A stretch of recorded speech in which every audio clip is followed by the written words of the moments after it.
Okay, so we're going to be getting into game here pretty quickly. This is going to be Group B, and we're going to be starting off with Gripe, or Grip, or Gripe, however you want to pronounce it, versus Drumhead. 1 second here. Okay, cool beans. Let's see, how's our FPS? Looking good. Alright, so spawning down here in the bottom right side of the map, we have in the orange plain Protoss, it is Drumhead. And I didn't accidentally mute myself, nice. And up here in the top left in the green, plain Zerg, it is Grip. Doing a pretty neato extractor trick. Yeah, so these are two players I would say I don't like. I've talked to both of them a decent amount, but as far as their playstyles in game, I don't really know a whole lot about it. Drumhead's a player that's been rapidly improving for the past while within our team. I think I've noticed him becoming one of the stronger, more up-and-coming Protoss players. So he's definitely a player to watch out for, and I'm interested to see if he can actually take a game off Grip. I definitely feel like Grip is favored in the matchup, but you know, anything can happen.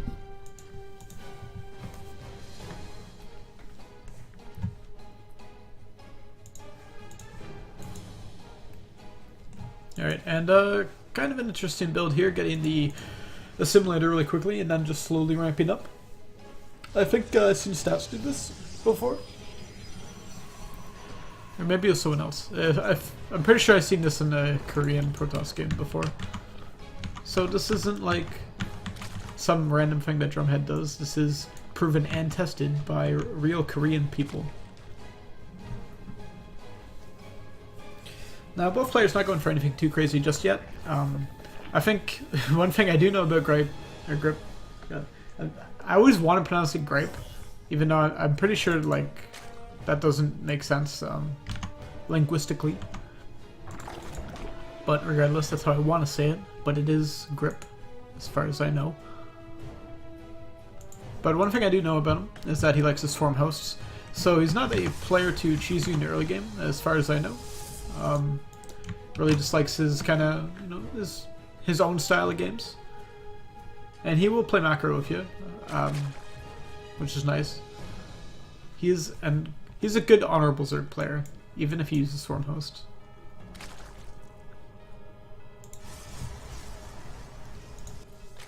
Alright, so nothing too... Oh, okay, there's something I can talk about. The Twilight Council. So, I'm interested to see what build Drumhead decides to go for here. I'm not sure what the common builds are in TVP at this moment in time.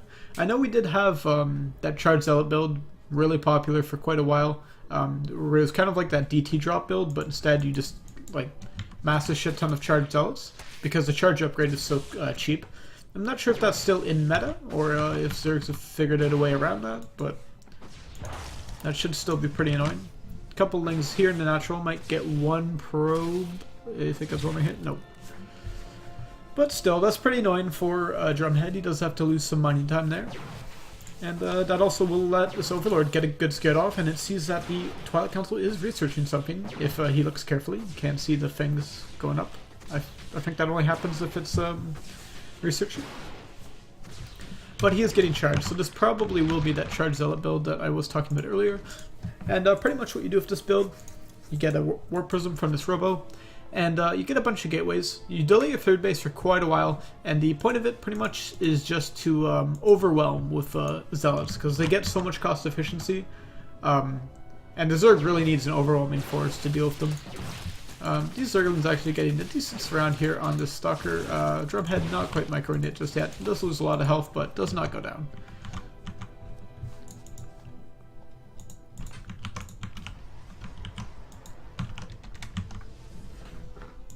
And here we have Drumhead proxying all of his gateways. So there's like varying levels of all-inness that you can go with this build.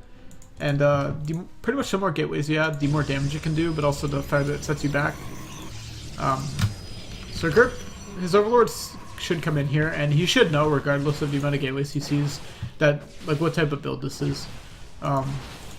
He sees that there's a Warp Prism, or there's something built in there. He can assume it's a Warp Prism. So he pretty much just needs a bunch of queens. Needs good positioning on them. Might want a couple spores just to force them to move into different areas. And he's probably going to want some roaches. Roaches are pretty much the best way to deal into this, I feel. You see some players deciding to opt for going quick hydras instead because of the popularity of Hydra Link Bane in most matchups nowadays. But I still think roaches are just a better response to roaches. A lot easier to micro and a lot tankier. Alright, so it looks like we will have actually an Archon drop, I think, starting this up. Because he does have a High Templar warped in here. I didn't quite notice the Templar archives, so he does have it. So he obviously doesn't have Storm, but he can morph some Archons, and Archons are, of course, very cost efficient versus low tier Zerg units. Even versus roaches, they're still pretty decent. And if he's going to follow this up with a bunch of zealots, which I assume is what he's going to do, just pretty much overwhelm with charged zealots and Archons, then he's going to be just fine. So Gripe is actually going to see that, and he knows exactly what's coming at him. These two Archons are going to morph in here.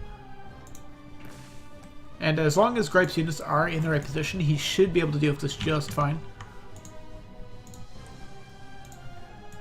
So I have this Warp Prism coming in, but you can see this really great map vision from Gripe. You can see all these Overlords, all giving him just all the information that he needs. He's going to be able to see exactly what's coming, and he's going to attack this before it is even finished. Of course, he does involve his units here. Some of them are off across the map. I think he's checking to make sure that a third base hasn't gone down, and if it does, to deny it, because that is, of course, one of the big strengths of Protoss is the ability to seemingly recover from the stupidest positions. I guess that's the strength of Terran too, but I feel like Protoss has an easy time building bases behind an all-in, so it does feel kind of dumb when that happens to you. And this Warp Prism actually getting really low. Not enough creep there to allow these queens to follow it though. And all in all, not the greatest attack. He is getting some sentries behind us, but still, Gripe retained a lot of units. He kept a significant drone advantage here at about 10, which is really good. Of course, you do not want to overdrone if you can help it. And Gripe is transitioning into Hydralisks and Lurkers. So these Archons are still going to be annoying. Drumhead can use them to clear up the map vision here. Of course, Overlord's a great way for Zerg to get map vision. And if you can get rid of those, that definitely can help you in the long run. Alright, so it looks like Drumhead's just going to continue to warp in some sentries here, let them gain some energy. Of course, Force Field's probably going to be a saving grace in the next fights coming up, because he does know that he is behind. That attack did not do what he wanted it to do. Did he lose an Archon? Oh no, it's just over here. So now we see Gripe with his, like, what the fuck is that, reindeer Hydralisk?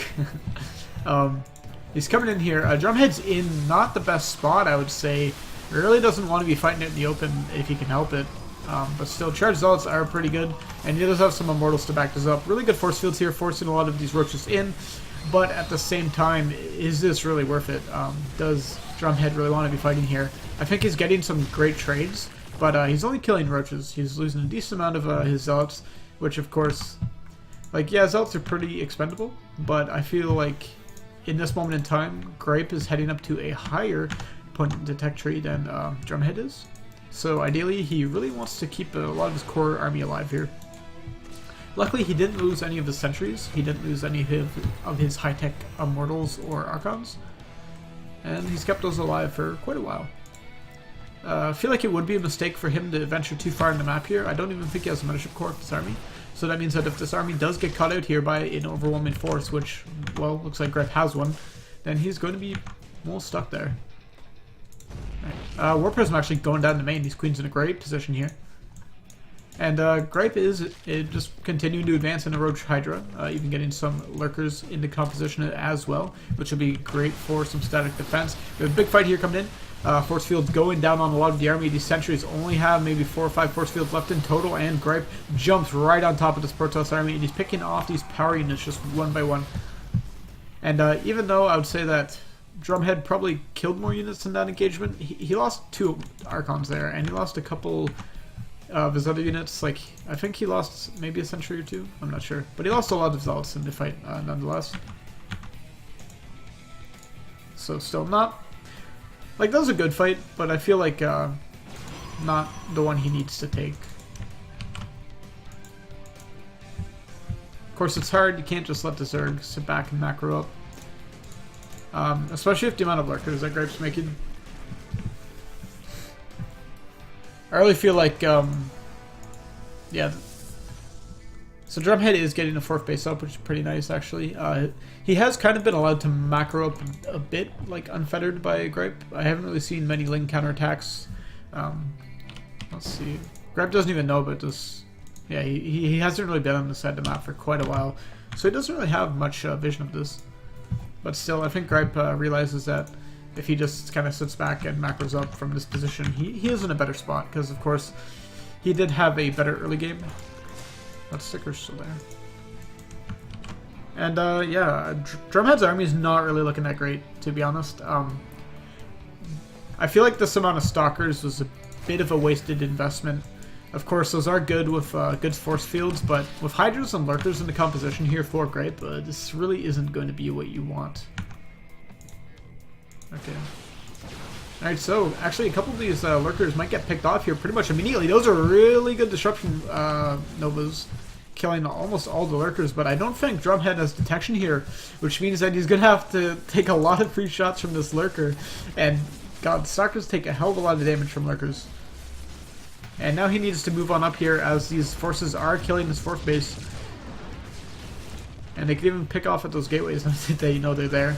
But still, yeah, those Lurkers in really good spots. One of them even not getting picked off, and a Lurker dropping in main at the same time. A lot of kills going down, a lot of gateways being unpowered. And really just going to be annoying to clean up. This Overlord going to drop another Lurker into the middle line over here, but there is a Disruptor in position. Yeah, just this amount of Stalkers in the army comp here for Drumhead, I really don't feel like is worth it. Okay, that one Stalker does get picked up. We do have another, sorry, Lurker here getting dropped over here. And it's going to get a lot of probes as this mineral line is pretty saturated. And all the damage getting done here by these Lurkers is pretty good. And at the same time, like, just look at Gripe's bank. He's making mad money. And that's not just because his minerals are in the Canadian mineral. So just with our economy. Alright, so, oh my god, Drumhead really not paying attention here. Almost all of his sentries getting picked off there. A lot of his really high-tech units like his Immortals getting killed pretty much immediately. Those Lurker Spines are doing so much damage. These Stalkers actually, unfortunately, blinking right on top of them. All these Lurkers are going to clean up these Hydras and Gripe. Going to take game number 1. Alright. So we're going to be moving on to our next game here. This is the best of 3.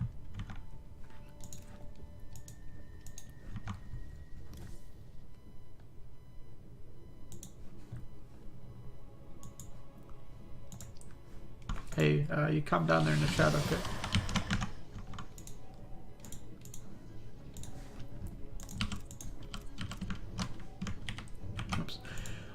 Alright, so starting off this game, we have up in the top left, in the orange, losing our last game, it is Drumhead. And down the bottom right, we have in the green, playing Zerg, it is Grip.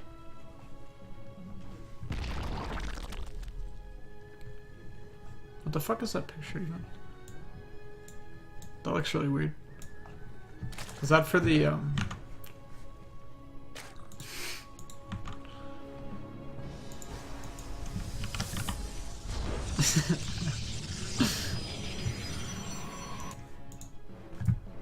Alright, so, yeah, it doesn't look like anything too stupid just yet.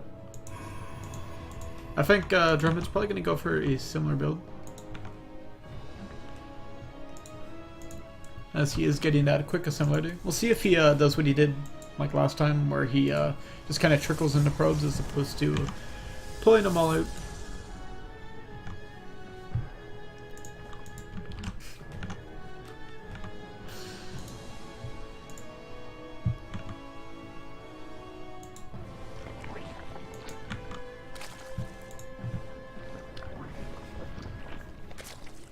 Alright, 2 gases actually taken from Grip. I'm not sure what this is going to be. Yeah, it's pretty neato, I guess. Okay, so he cancels one. I guess he's just making sure he doesn't get blocked, or maybe he's just trying to fuck with Drumhead. I don't know. Alright, yeah, let's see what's... Nothing much going on. PvZ is kind of a, I would say, boring early game matchup. They don't really have like a Reaper-esque unit, where they like fight, and I can talk about like how bad it is that he lost 15 health off of one of his units to something.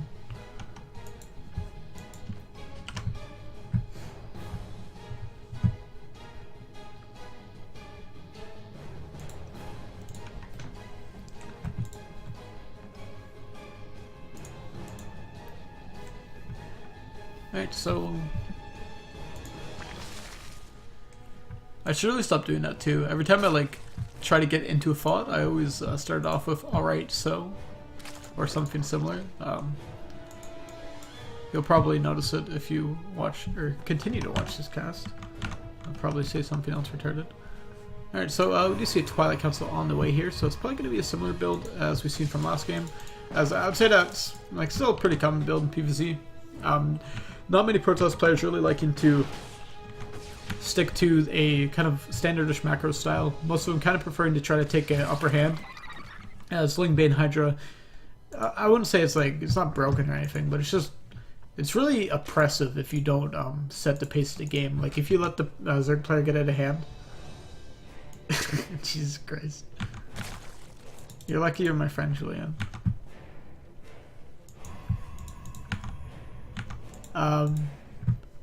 And it's actually going to be Blink on the way this time, so yeah, not going to be that charge lot all in that we've seen last game. Which, this is pretty interesting. I don't really see Blink Stalkers that much in this matchup anymore, or in general really. At least not until like the mid to late game. Especially since Gripe did go for Roaches last game. I feel like Gripe is a player to constantly go Roaches. And yeah, I just don't feel like Blink Stalkers at this moment in time are that great. Okay, thanks Julian. Have fun at work.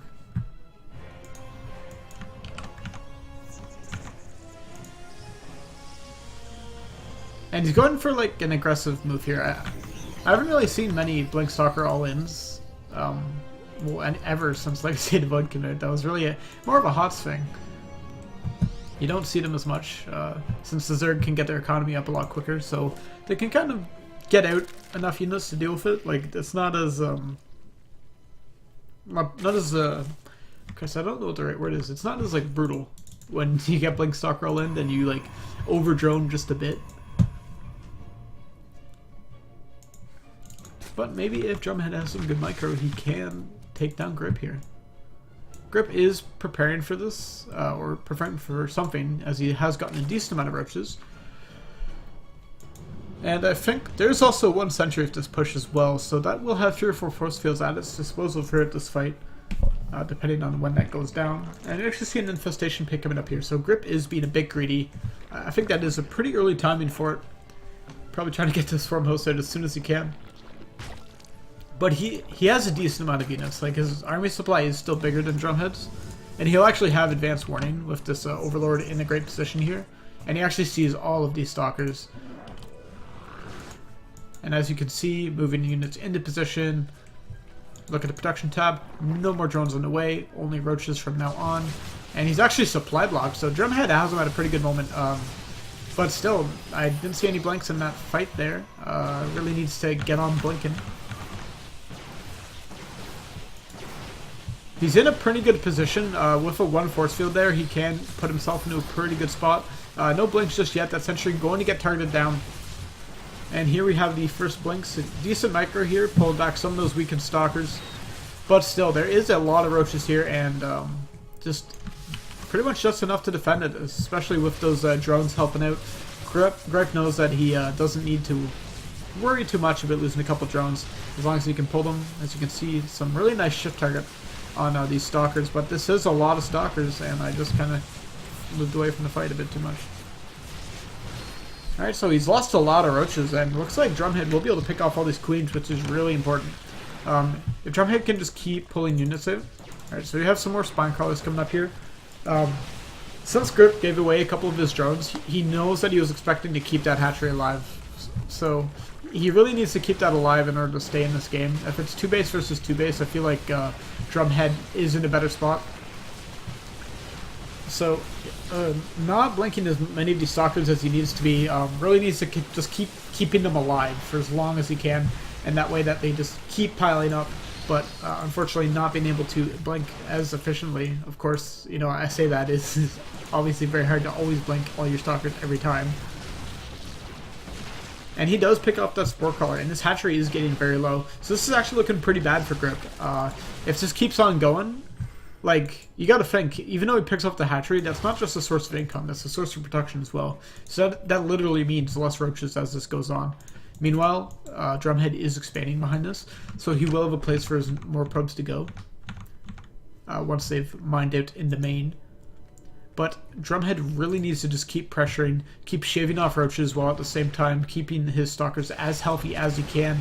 Some corrosive battles going down there, blinks all of the stalkers. I think kind of a waste there. He could have kept pushing in if he saved that blink, maybe just moved it out of range of it. And now we have the first Swarm Host coming, so it's going to be pretty annoying for Drumhead to deal with Blink Stalkers, because there's no way he can fight versus this Roach Force that has a concave in here with those Swarm Hosts. Especially when he's going to blink all of his Stalkers every time a single Corrosive Battle goes down. Like, the thing is, like, yeah, sure, he takes no damage when he blinks all of the Stalkers away like that, but he's also not doing damage, and the point of this is to just continue to do damage. Back at home, though, he does have a third base up, so if he can just keep pressuring and maybe tech to something better behind us, he's going to be in a pretty good spot. Especially if he can pick off some decent, or some expensive-looking units here. Looks like he's just keeping on with the Stalkers here. Decent amount of Spine Crawlers up. And just a decent amount of units in general. A couple of these Stalkers getting pretty low. I'm not sure if he realizes with the space down here, but if you were to cancel that, that would be a big deal. He's just going to keep picking off Overlords. Looks like these Swarm Hosts are actually going to go over here and try to deny some of the mining here and maybe kill that base if they can. And looks like Drumhead will clear out these rocks. Probably distracted as he's... I don't think Gripe expected the third base to be there mining already. So he sent a bunch of his locusts out. Knows we'll be able to target down that Nexus. Luckily split. And yeah, that's going to be pretty crappy for Drumhead. Is of course, like, the main thing with Protoss is how long it takes their bases to get up. And like, you know, they're not Terran. They can't just float them. Zerg can just put them down for pretty much free. They did pick off that base there. Drumhead does. But still, at the same time, Gripe's building up a better army than Drumhead is, because Drumhead's only on gateway units, whereas Grip is getting some Swarm Hosts, and the more Swarm Hosts he has, the better he's going to fare. As of course, the Stalkers just can't trade with Swarm Hosts. There's not much they can do. And yeah, you can even see that even though Drumhead has a 10 worker advantage, the income differential isn't that big.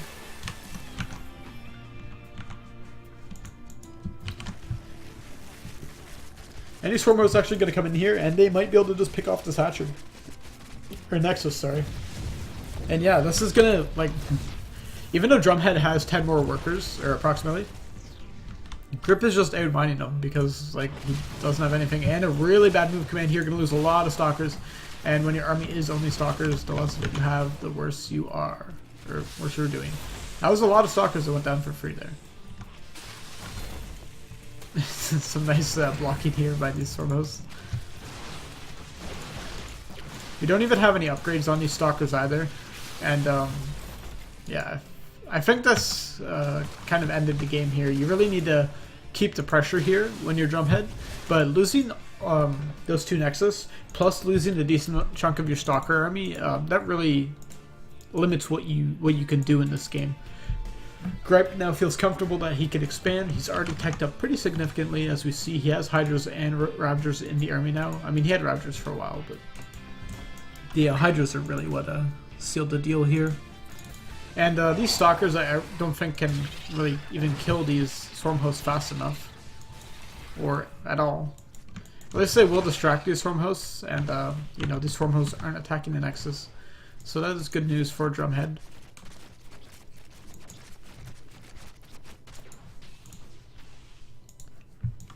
And Grip's just going to move his army here to counter Drumhead. Looks like one swarm host did go down. Not the biggest of deals. Yeah.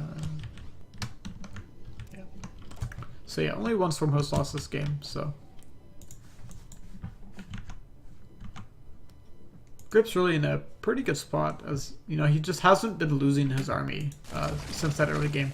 There's a couple moments there where I really felt like Drumhead did have a definite advantage, but Grip's barely survived, and he got that better ticket. He got those swarm hosts. If this was still Roche versus like Blink Stalker, I think this would have been a bit better. Doing a good job there, picking off another swarm host, and that also forces the swarm host to do use their locust. Actually, Drumhead kind of not paying attention to these. Gonna lose a couple. And they're also gonna get flanked here by the rest of the army. And still, he only has Stalkers as his army force. There's no other units here. He doesn't have a Robo up yet. There's one building. Two of them actually building. Some more Stalkers getting cut out of position. Drumhead must be a bit nervous here. And it looks like Gripe has a pretty dominating force. I mean, there's only so much Blink Micro can do for you. If your opponent just has more, like, not much you can do. Alright, so he's gonna blink back, gonna form a pretty decent conquer around this Nexus, but there's just too much Zerg here and not good enough tech here to deal with it, I feel. Looks like Grip will be taking game number 2 here pretty soon. Swarm host coming in from behind. Hydras and Ravagers just working down those Stalkers, and they will pick off the Nexus. And that is game. Grip going up 2-0 in the series. Well, I guess winning that series 2-0. Oops. Sorry. I don't know if that actually like played on stream, but I accidentally hit a Facebook message and like brought up the like send image thing. Alright. So for our next game, we're going to be going into Tool versus Drumhead.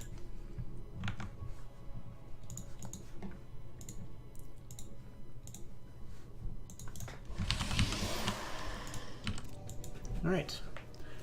So we have spawning up here in the top right side of the map, we have in the orange. It is our protest player, Drumhead. And down the bottom left, we have in the purple, playing Zerg, it is Tool.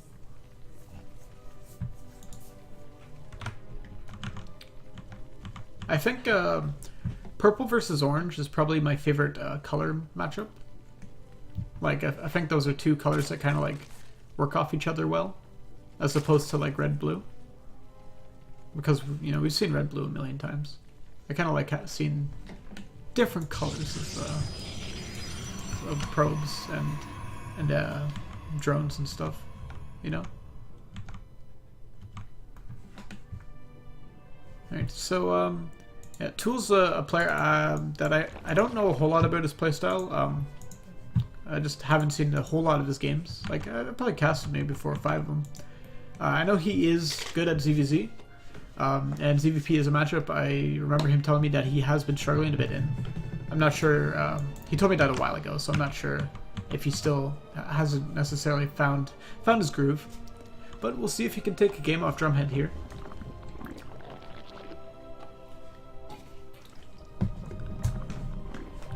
Tool's been in All In for quite a while.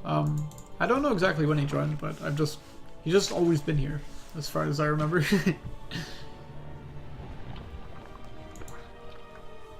I'll have to go look back at our like hip chat records or something and see if he was like in there back then. I can't remember when the hell he joined. But he's a pretty cool guy. He's cast with me a couple times. Always a delight.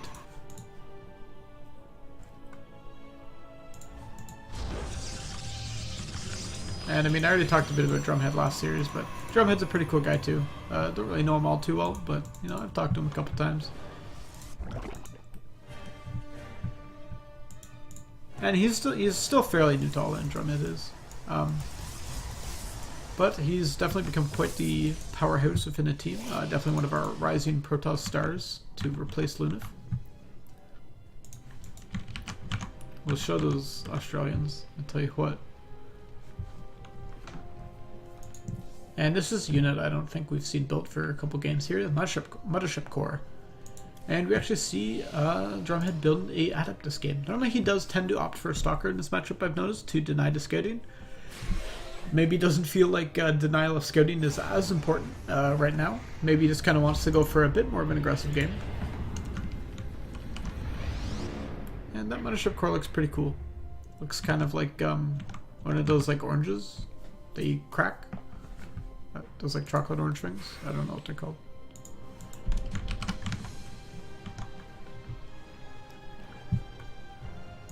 Alright, so 10 Zerglings on the way from Tool. A bit of overkill. I think, you know, maybe 4 more might do it. Because it is just a 1 adept. This isn't like adept pressure here. But we do see a Baneling Nest as well here too. So that definitely could signal what Tool is wanting to do here. He is going up to 3 bases. But with a Baneling Nest and an Evo Chamber on the way, you know, this could very well be an all-in. That was kind of a mistake there, showing all those lings. I think you kind of need to hold back some of them. You can't just send them all out. Because now Drumhead knows.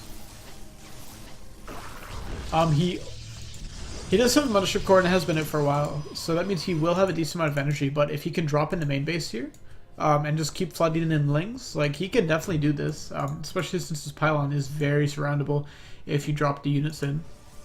We don't really have, okay, we do have Overlord speed, so these units will be able to get in. These sentries actually getting cut out a bit here. Looks like one of them will be about to go down. 2 going down there. Will we get 3? I don't think so. These Zerglings kind of pathing around weirdly around that. But still, it's a lot of units dead there. I feel like I'm not sure. So he did use an overcharge. He will have about 2 more very soon. So he kills that probe, and he will kill this sentry as well. 1 more sentry left. This is a lot of lings. And okay, he shields or force fields them out of the main. But the Mothership Core will be able to just keep working on them. I really feel like he should be using his drop alert capabilities a bit more. He has a lot of lings. Like, if he just drops right into the main, he's pretty much taking all the energy out of this Mothership Core. Drumhead's not going to have enough to defend against this until these gateways get up. As we can see, Drumhead does have a pretty decent income. So a couple rounds of adepts, and he should be okay. Yeah, he really just needs to go like ASAP. Just needs to drop right in the main Doom drop. Let's go. Come on. Doesn't have time to wait.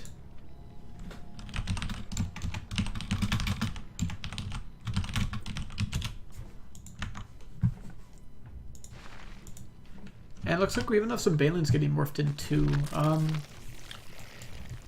Yeah, I like the idea, but like just the timing. Like if he did this like right away, like as soon as he could, this would have been so good. But like when you keep these units at home like this, like it's not accomplishing anything. He needs to go right away, or else the Protoss gets enough units that they can deal with it without pylons.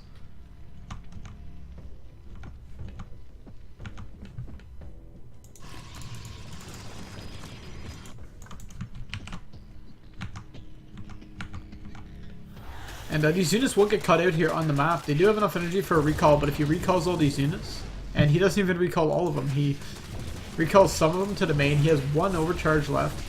We have a bunch of Zerglings in the main fighting against these Zelts. No photon overcharge used just yet.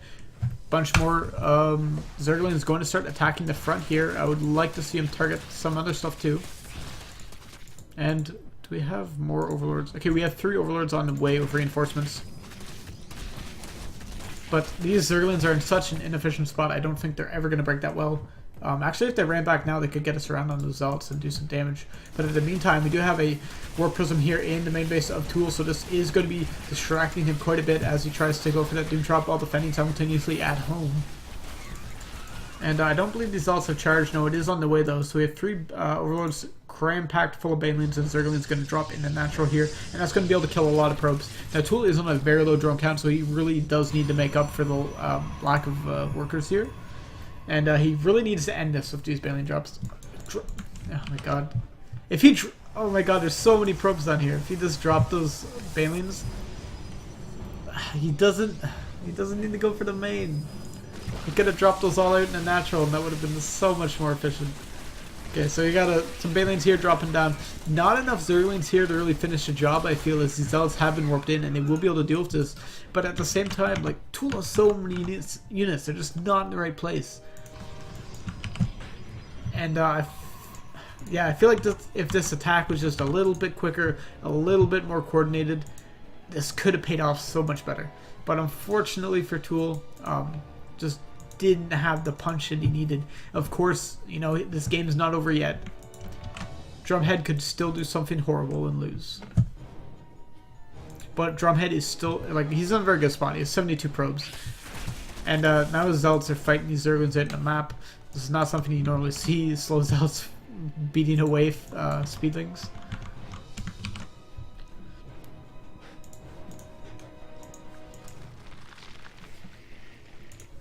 And another Baneling drop coming in here into the natural. But there's cannons here, so they might be able to force away this Overlord. I'm not sure.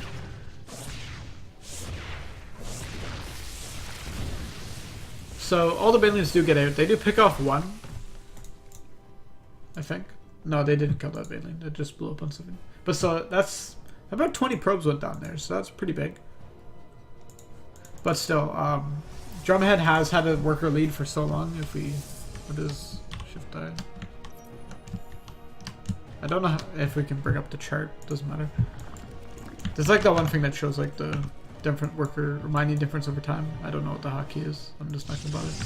Alright, but still, yeah, he has been mining off of 70 probes for quite a while. He has the third base fully saturated here, and a fourth on the way. That's a lot of Zerglings, though. You know, you can produce a lot of lings off of not too many drones. And it looks like he's just gonna continue to doom drop these Zerglings into the natural here. We do have a lot of cannons being morphed in. So 3 cannons in the natural, but they're all not best, or SimCity the best. And Drumhead pretty much only making Zealots at this point. He had a couple Archons on the way. He does have full energy from this Mothership Core. Yeah. Tool's doing okay in the unit department here though. Like, he's not too far behind on supply actually. Like, he's 40 supply down, but like, considering how many units he's thrown away and how low of a economy he's been on, like, he's doing okay.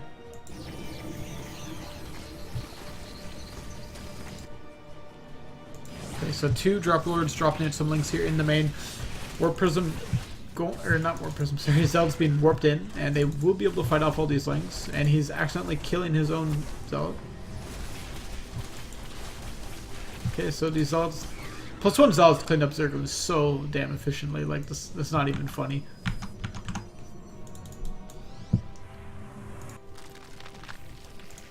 But Banelings can do wonders, and they will speed shortly.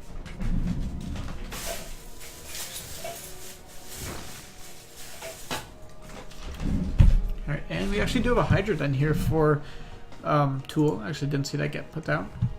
But the thing is, he's been on such a low drone count and such a, I'd say, poor economy that I really don't feel like he can transition into a strong Hydraling Bane style. Like, he already has a shit ton of Lings and Banes, I can see those. But really, like, the expensive part is the Hydros. And at the same time here, we got some Archons dropped into the natural, and a huge amount of Zealots being warped in. This is going to be really inefficient to clear from Tool. At the meantime, we do have another attack here at the 4th base location. And Charge Lots deal damage so quickly. A lot of Archons here, and we do a +2. Meanwhile, I don't think Tool... Okay, Tool does have +1. But still, like, he's not going to fare well. Pretty much uses all of his Banelings to clear up these units down here. Loses a lot of drones. Loses 2 bases. And I don't think he can clear this, even if all of his Banelings getting great connects. First couple of Hydras are out now. Some Banelings getting some decent connects on those Zealots, not the best. We do have those Hydras out, but they have no upgrades, and unupgraded Hydras, well, still pretty decent, are not decent enough. And meanwhile, just some more double-pronged harass here. Really signature style out of Drumhead here. Who likes to do some multitask. And GG is called. Tool. Gonna lose game number 1 here, unfortunately.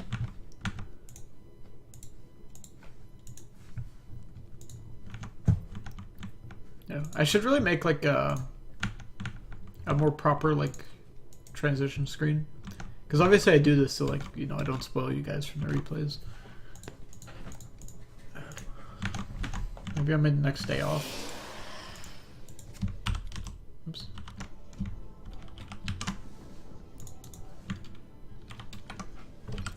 Alright, so spawning down here in the bottom or right side of the map, we have in the orange plain Protoss. It is Drumhead.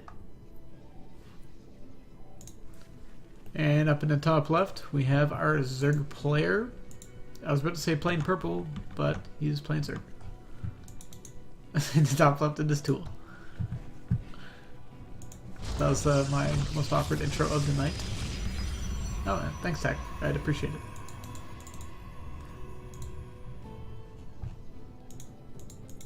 And I can't believe World is Doom is streaming right now instead of giving a brother a view. Shake my head, fam.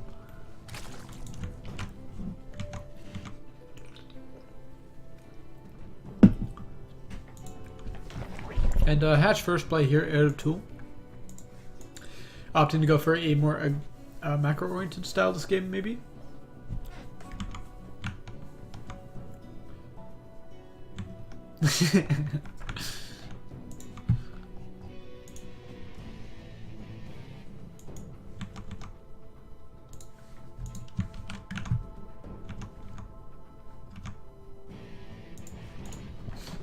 Alright, so no major decisions really happening at this point in time.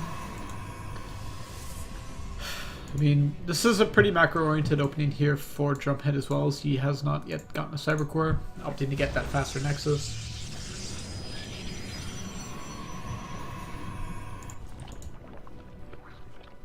And we'll see what Tool decides to do. He should be getting a...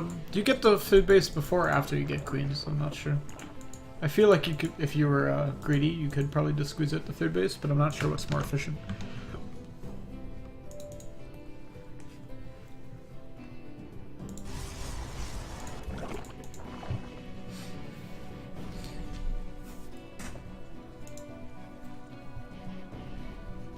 Where the hell's old Tools? Okay, so Tool's getting a Roach War now. This looks like it could be a Roach timing.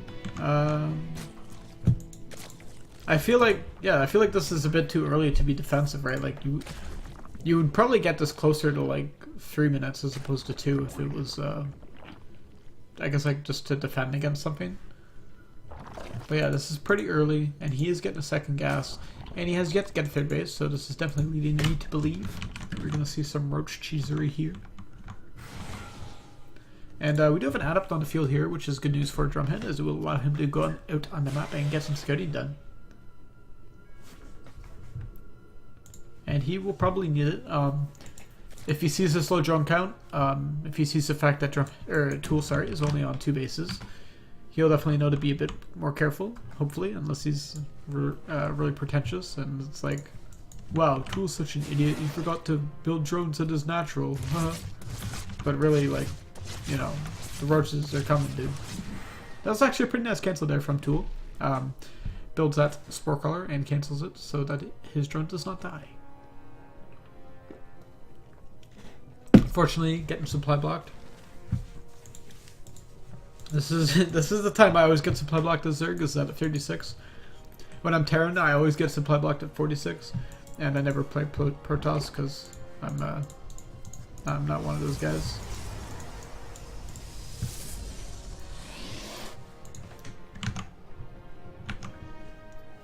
Alright, so we do see Glaives on the way, and this is going to be a Nidus play. Very interesting. I think the app did get killed there. I think it got 1 drone, and it kind of got us scared in the main. Let's see what Drumhead knows. Alright, so Drumhead knows there's a lair. Now on 2 bases, there's only so many things that can come out of the lair, and I believe he's already seen the roaches. So if I were Drumhead, I would definitely be thinking Nidus. If he didn't see the roaches, you know, maybe you could say, oh, it could be a Spire, it could be something else, but, you know, we know better. He's seen the roaches, he knows what's up. Queens all going in, and there is one overlord whose sole purpose is to spawn a Nidus network somewhere. Of course, anywhere he plants it will be seen by Drumhead, and let's see what we got in the field here. So 3 adepts, a stalker, and a Mothership Core, and an immortal area. And actually, there was another overlord I didn't even notice over here. And it will, sorry about that, it will plant down its Nidus network in the back here, but it is pretty well sanctioned off here. That should go down pretty quickly, as there is 2 immortals that will kill that pretty quickly. Pretty unfortunate for Tool. They got shot down right away. Maybe he'll be a bit more lucky with this one. I'm not sure if Drumhead's reacting appropriately. Should have sent all of the stuff up there. Maybe he didn't hear the noise. Okay, well it's out and there's queens here, so like that's there to stay. They're planting the creep tumor. There's a pretty decent amount of roaches out here too. Like if they target down that pylon, that reduces a lot of damage coming in here. If Tool has some nice targeting on these Protoss units, he can definitely pick away at these immortals and pick them off. But still, these immortals doing great against the roaches, 4 and 5 kills respectively. And 8 more roaches on the way though. And they will pick off that Nidus network, so these queens are stuck here. And I think this was a bit of a botched Nidus attempt. I'm not sure if it just happened a bit too late or Drumhead just responded to it correctly. But yeah, that looks to be the end of that.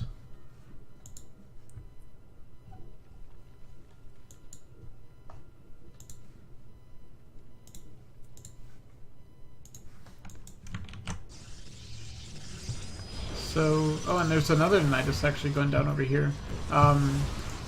I don't see this one doing or faring any better than the last one. Somehow that Nidus network is on like 1 health and still stuff is coming out of it.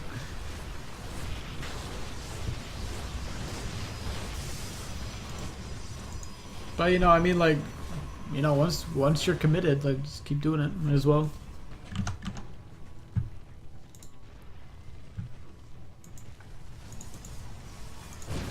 Alright, so we have a couple mortals over here, and they're actually going to pick off the Nidus network, so Tool doesn't have to worry, or not Tool, sorry, Drumhead doesn't have to worry about that. He will lose the Warp Prism though, and that's a pretty big investment right there. But GG is called, and Drumhead going to take that series 2-0.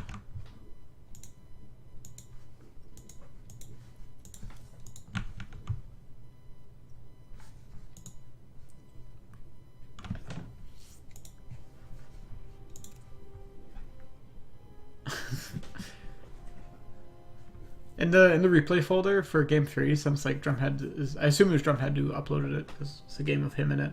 Uploaded like a 4v4 or I think this is a peep mode. Yeah, peep mode game. Just to like not spoil things. It's funny.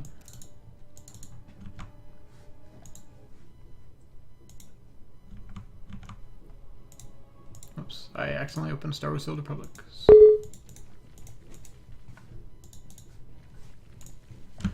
Okay, now that I've closed Star Wars: The Old Republic, we can get into this game. So yeah, we have spawned down here in the bottom right side of the map in the green, playing Zerg. It is Grip. And up here in the top left, we have in the purple playing Zerg as well. It is Tool. So this is definitely probably going to be a pretty intimidating matchup here for Tool, as Grip is GM. Even though Tool's specialty, or from what I know of him, his specialty is ZVZ. It's still going to be hard to outclass Grip here. He plays against the best of the best, the prime time Zerg players on NA ladder.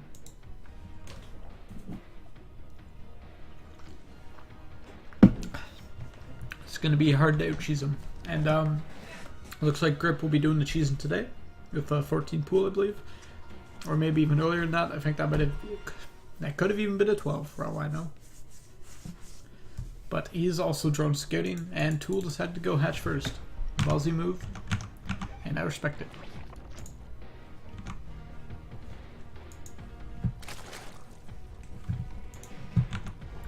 And we don't even see a spawning pool just yet. There we go.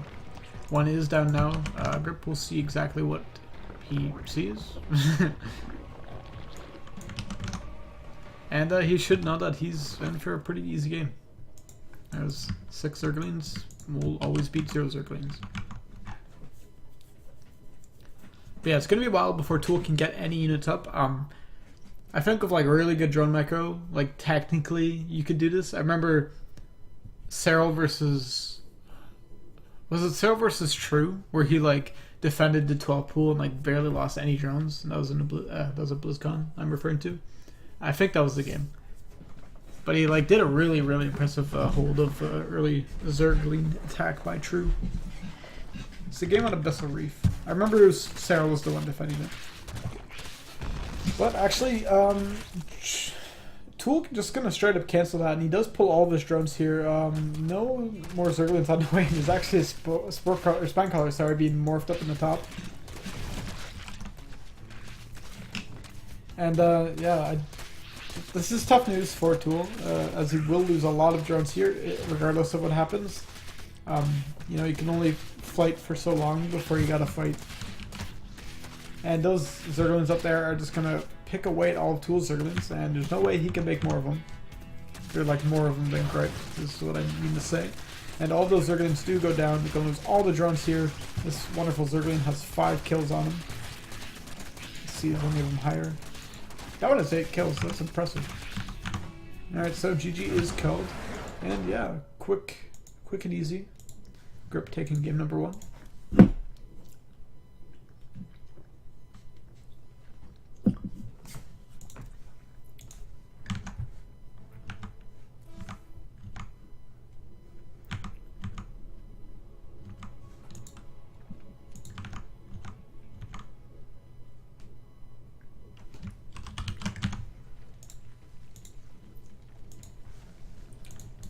Alright, so we have... Oops. Up here. Oops. God damn it, I keep fucking hitting things. Alright, in the top left, we have it green. Winning our last game, it is Grip. And in the bottom right, we have playing in purple, it is our Zerg player Tool.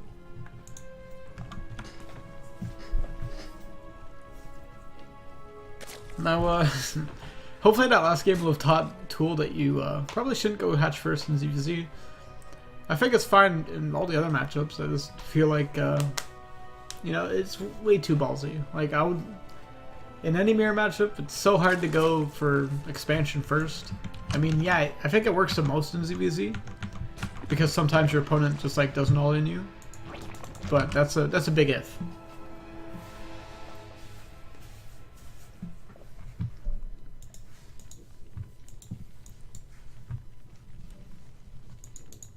And it actually is going to be this game. Grip decides to go for hatch first, which I think is a bit more warranted. After going for that really aggressive play last game. And, yeah, we'll have to see what goes on now. No hatchery in sight here for Tool. Is he going to do a 1-base... Bane all in, maybe? I'm not sure if it's worth it to stay on 1 base for that, but of course I don't play Zerg.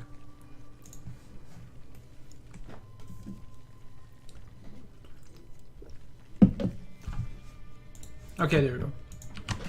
Maybe just forgot a bit. Happens to the best of us. And it's actually going to be a really fast layer. This is pretty interesting. No Zergling speed here for Tool. And it looks like Gripe is building a decent amount of Zerglings. He's going to be building 6. That's a bit more than usual. Let's see if he builds any more. Pretty interested to see actually what this fast layer is going to be for. Is he like going 2 hatch meta? Like, I wouldn't think so, right? Okay, he's getting some more gases.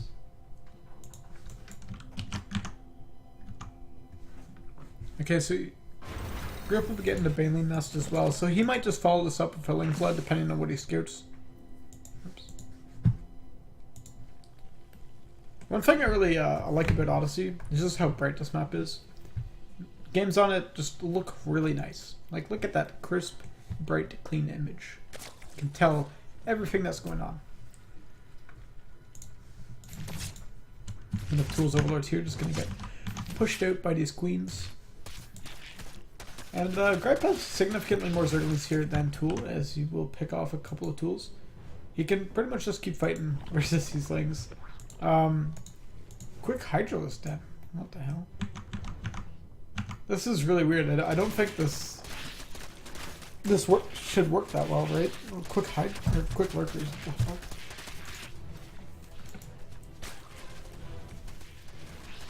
Okay, kind of the overreaction here. Okay, no, he's just moving into mine.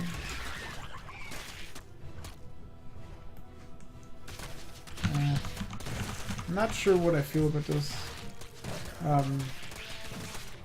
Yeah, I think he just kind of freaked out by these Lings. If he had built, like, you know, just some more Lings here, like, early on, he would have been fine. And been able to do what he wanted to do. We can really see what, like, a GM player can do with just a couple Zerglings. Like, Grip's been able to pretty much tear apart Tool with just, like, 6 Zerglings.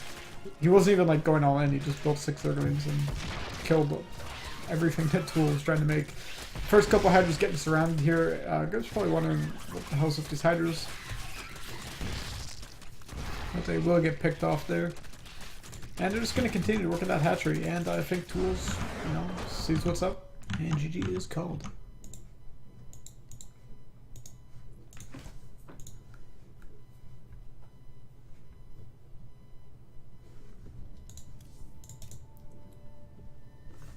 Okay, what was the first game? So now we're going to be going into Quiet versus Grip. And I just need to see which game was the first one. So Odyssey was the first one. According to Wikipedia.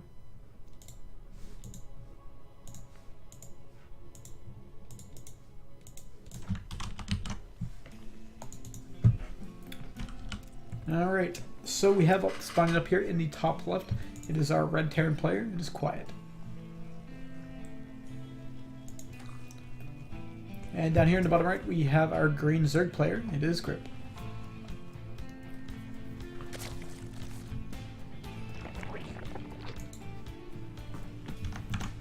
We're almost like all the way through this group, actually. Like, I think we've done... This is like half of the matchups already. And it's only been like, what, like less than an hour?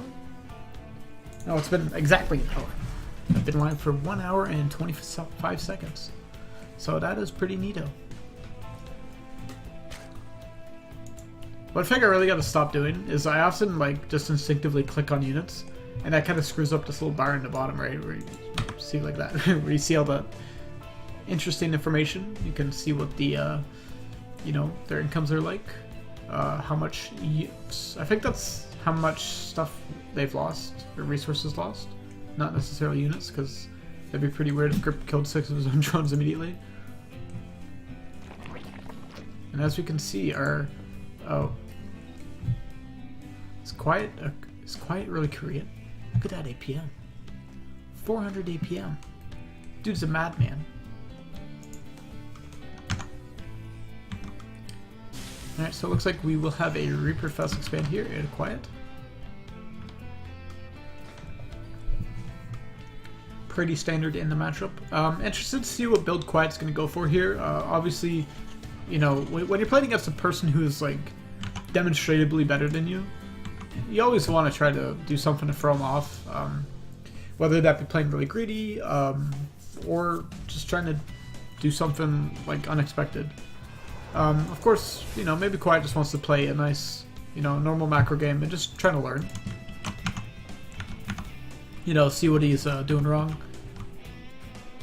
Like, not assuming that he's going to do stuff wrong, but, you know, versus a GM player, you're going to make mistakes. You're pretty much always going to make mistakes. But I feel like versus, you know, Grip, you're probably going to be forced to make quite a few. And first Reaper does head across the map here. He will be greeted by these Zerglings. And if he's lucky, he will be able to kill one. Grip doing a really good job backpedaling there with the Zerglings. Ooh, and really nice. I'm assuming that was an instinct there to head to the third base right before that drone would plant it down. So that's pretty annoying for Grip. As you can see, he already placed a drone and had it there ready to like plant the hatchery before the Reaper was even there, hiding it there specifically for the purpose of that. So, you know, delaying the hatchery for a few seconds, not too bad. And you do have the first Hellions on the way, and this looks like it very well could be Hellion Banshee, which is, of course, the norm, the standard in this matchup right now.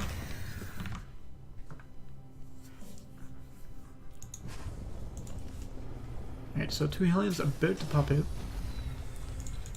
And that start part, yep, looks like it will be floating over to that tech lab, and we'll see if it's either Banshee or Raven follow-up. Both are pretty common. I would say, actually, I feel like Raven is more common right now than Banshee. But we'll see what pops out. Okay, and it looks like it will be Banshee. We'll see if he pops out immediately after Banshee, or if he decides to go for a Viking first, as we see a decent amount of players do that as well. Quiet's actually doing a really good job here, I gotta point out, keeping that Reaper alive.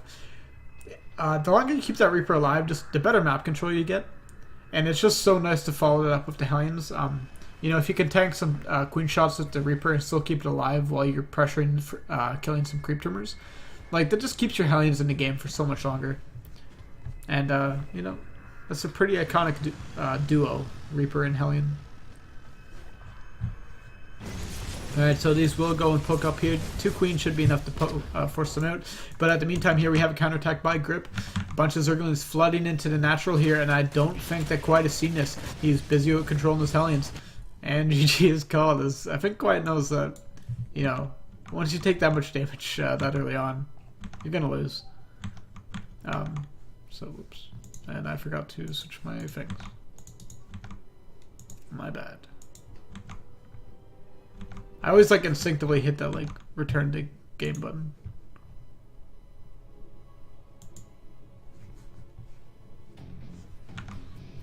Okay, so Techmore sent me something and I was looking at that, but now we're in game. We're really fucking up the cast in here, aren't we? Alright. Alright, so spawning down here in the bottom left we have our red Terran player. It is Quiet. And up here in the top top right side of the map, we have our green Zerg player winning our last game. It is Grip. And I'm pretty sure Grip has yet to drop a map. Yep. Let's check the qualifiers. Well, you know, early game shenanigans are happening. Yep, Grip was clean all the way through. He did have Tool and Augustus in his group. Pretty unfortunate for Tool to get matched versus him again. And it was a walkover versus Augustus. So that's kind of unfortunate.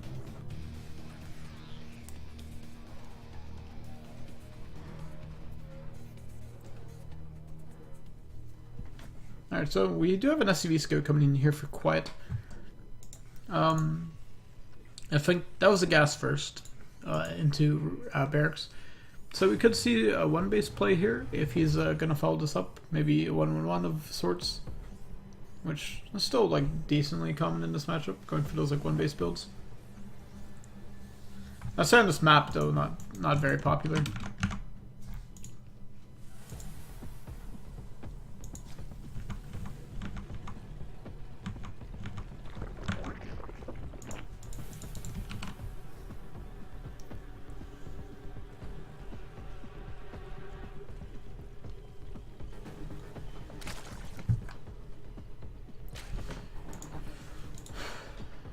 Alright, so this time he goes for a really quick factory, and he will follow this up with a command center, so it's not going to be one base, but he's getting the factory really early. Not exactly sure about that. I feel like a bit of a mistake. Unless he's planning to go for like a help at all, maybe? Wants to get a faster armory? I'm not sure. Alright. Well, this Reaper will come in for some follow-up scouting after that SCV sees what he what he needed to see.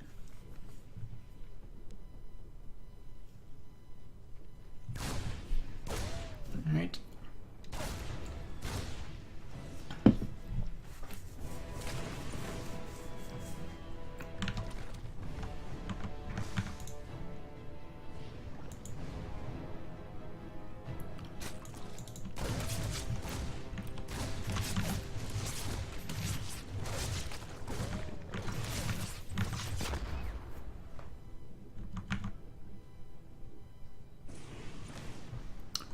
Alright, so the Reaper didn't kill anything, but he did get a decent amount of skidding done, I believe. I think he, seen that there wasn't too many Zerglings.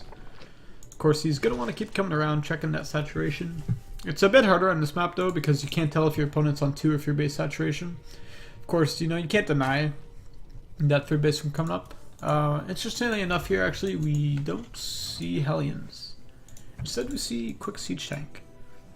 So this is looking like a good old 1-1-1 push off of 2 base. And this can still work. Like, if you get good positions and the Zerg player over drones, like, you can definitely just take a really great position and just kill everything.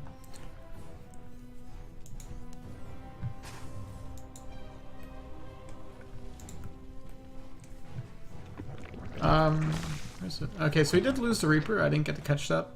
That's pretty bad for Quiet, because that means he's not going to know what's up with Grip.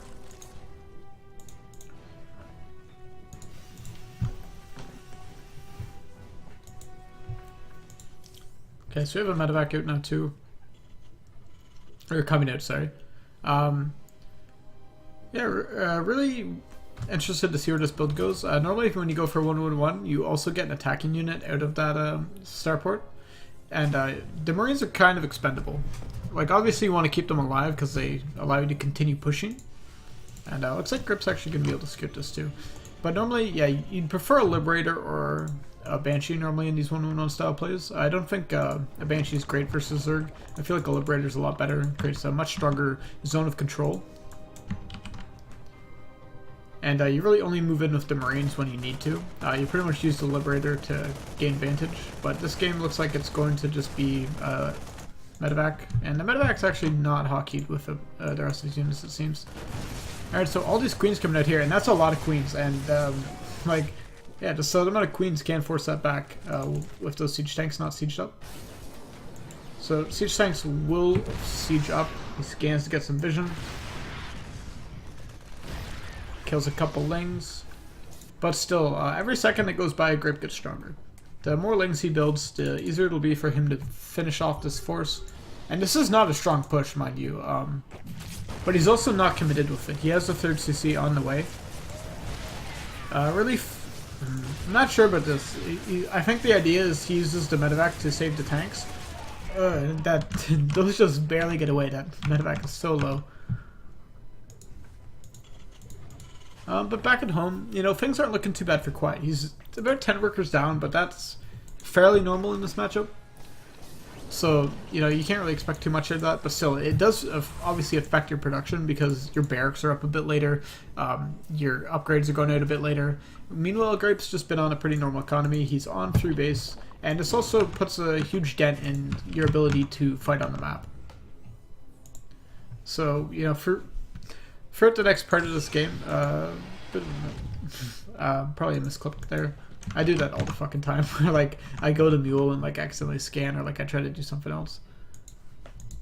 But, yeah, happens all the time. And, most importantly, that stim is going to be delayed for so long, unless Quiet decides to go into mech, but I don't think he is, as he does have 2 barracks. And I don't know, something got cancelled. I think he just misplaced something.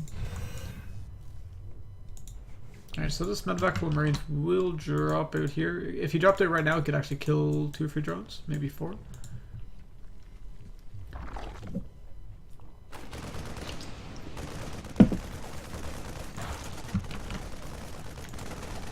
Alright, so getting some decent damage. 1 drone goes down.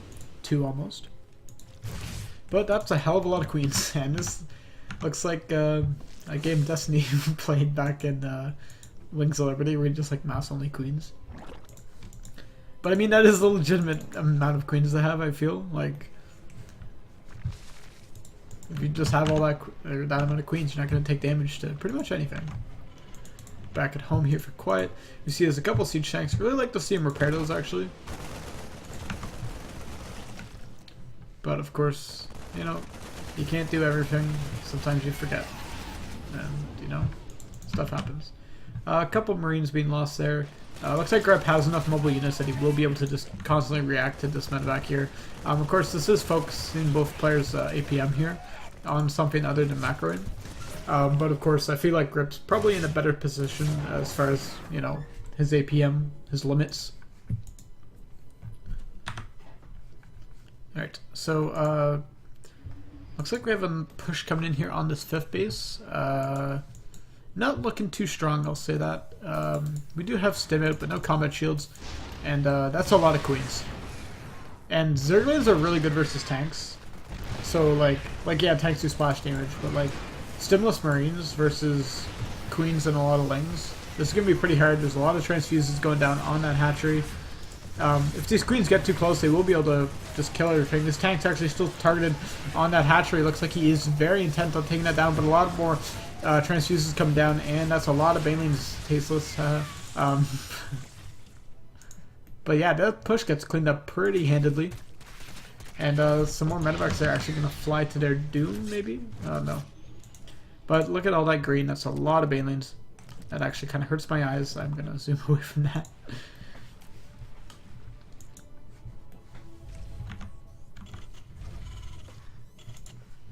And I'm just not going to make the easy joke. You know what? I'm above that.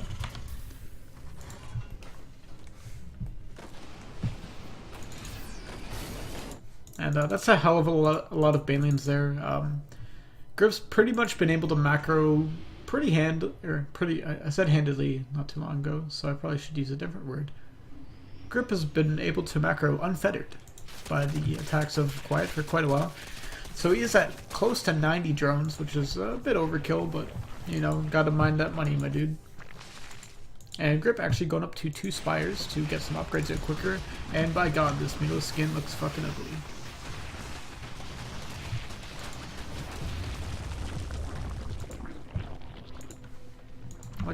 Look at these things.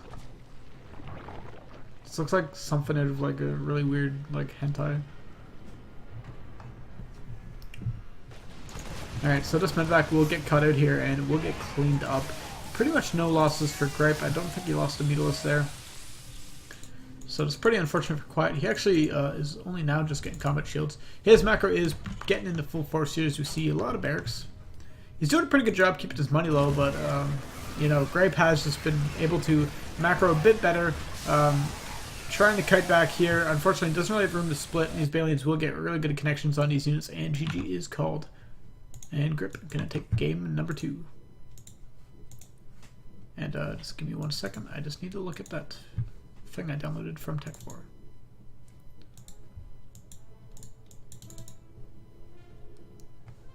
Is this a volume for our sound?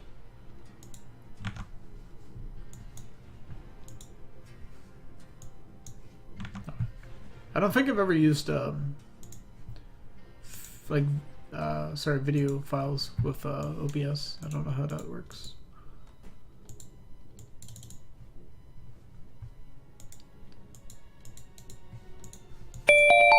Oops. Sorry about that. Yeah, I guess I'll look that up later on how the fuck to use video clips of OBS. But anyways, let's get into our next series.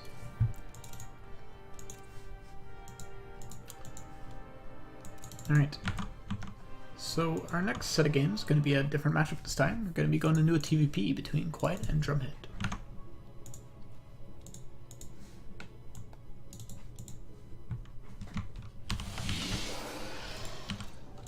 Alright. So spawning down here in the bottom left corner, we have in red, it is Drumhead. And up here in the top left, we have spawning in as blue, playing Terran. It is Quiet. So this is going to be the classic set of colors. We have red versus blue. We have Terran versus Protoss. I always found it weird that TVZ is considered like the most iconic matchup. To me, I've always enjoyed watching TVP the best. Maybe that's just me. And I also feel like in Brood War 2, like, PvT was just so much more interesting than TVZ. Like, TVZ, I think, in Brood War is just, like, boring as fuck. Maybe it's just because I watch Flash all the time and he just crushes all the nerds. So, like, there's no contest. But I don't know. I much prefer PvT.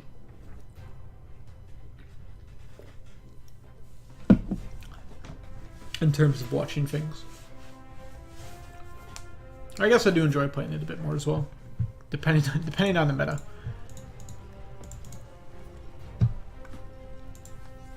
Alright, so let's see what builds these players are going to go for this game.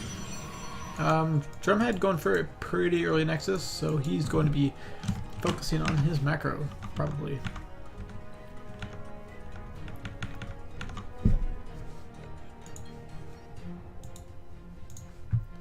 And this looks to be a Reaper Fast Expand, although this was a gas first. So we'll see what he follows this up for. Generally, when you go for that gas first in TVP, it oh, that's a weird command center placement. Probably just like a spur of the moment thing, like he just decided to throw down. I mean, it's not that big a deal. You can just lift up and move it 2 seconds. Like.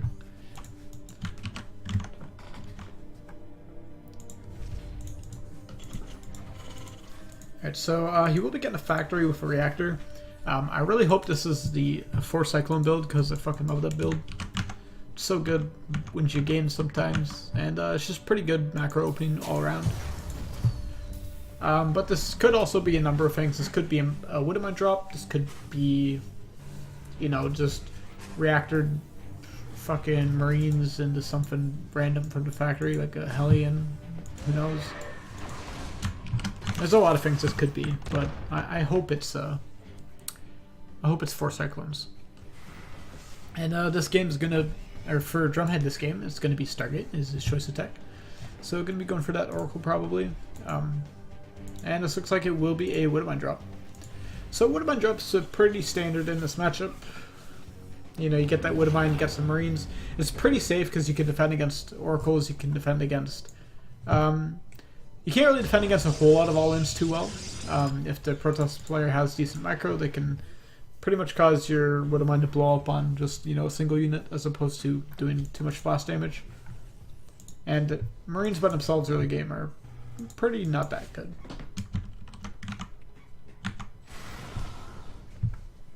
And first Oracle is on the way. Of course, these Widowmines do have to be burrowed for them to be effective. I don't think we have one on the map yet. Oh, we do.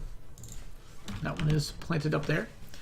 So, you know, by the time that Oracle heads over, there will be 2 Widowmines at the base of Quiet, along with a Viking on its way. I don't know if that'll finish in time. So that Reaper's trying to get the scout down here, just hitting that pesky ad up the way. He's going to run into the main.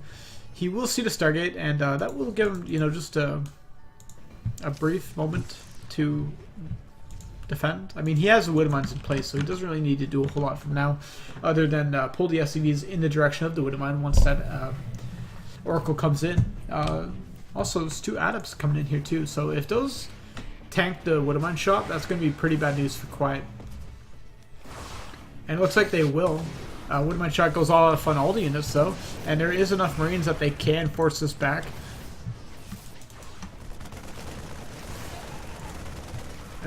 Unfortunately, I think he should have just kept targeting down that Oracle, as that Oracle will come up and get some more kills. It will get taken down though, and that Widowmine shot does not go off. Another Oracle heading across the map now. Not the most damage done. We've seen more. Of course, that is still disruptive. That is still annoying, and I feel like a good Protoss player understands that when you're using the Oracle, the important part is the macro behind, which of course Drumhead has been doing. You know, you look at his production tabs exploding. He has his 3rd base all the way up. Quiet doesn't even have a 3rd base started. Can't really afford to, actually, as he has opted to go for some more barracks behind. And that Oracle will get taken out. I don't believe it killed a single worker there. So pretty ineffectual, but still, you know, gotta look at the facts, gotta look at the hard numbers. Drumhead is up in workers. He has 3 bases, and Quiet does not. So he's in a pretty good spot. Those Oracles did enough. They did what they needed to do. Now the next question here is, can Quiet, can he counter? Can he fight against what Drumhead is doing? It looks like he's going to be going for Phoenix Adept, actually, which is really fucking weird. He only has 2 Phoenix on the map, though. 3rd one on the way. And Quiet is going to try to push out here. He does have a small supply advantage. And it's actually going to be pretty poorly timed. That Widowman shot was actually very, very poor. Damaged that Viking quite a lot. These adepts they probably won't have glaives by the time this hits. But still, with those, with those Phoenix there, it's going to be pretty hard to get out of this one. Yeah, he's not really going to get a whole lot done. That Widowmine gets picked up, and he's going to get forced back. Not a whole lot he can do. He really just needs to go home, lick his wounds, and just, in my opinion, I would probably cancel that third, and just plop down like 2 more barracks. And you really just need to make a power play. Like, you need to get a bunch of barracks and just pretty much mass a bunch of units on a couple bases and try to do something. Unless you want to just defend and play like the super long macro game, which I don't think is going to work well for you in PvT. Because this is tough. Because he has 50 workers, right? So he's like pretty oversaturated.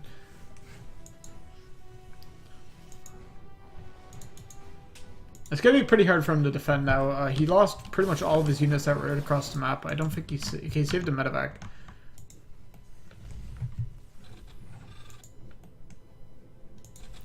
This is definitely a tough one to call.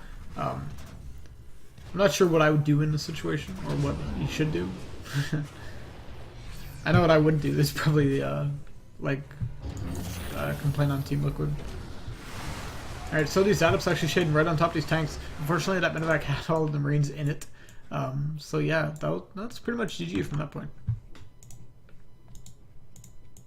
And I just quickly avoided spoiling. Or not spoiling. Well, I guess either way it spoils, right?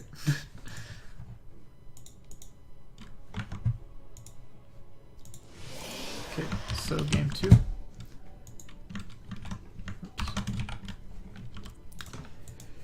So, spawning up here in the top left side of the map, we have playing Protoss. It is Drumhead.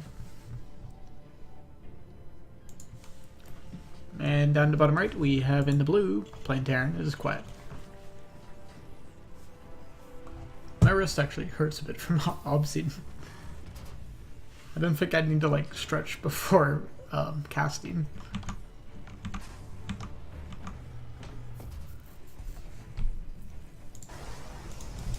Now we'll Quiet busted cheese. He has yet to this series. He's pretty much only done like macro openings or light pressure. So looks like Quiet's a pretty standard Terran. I haven't really seen too many of his games.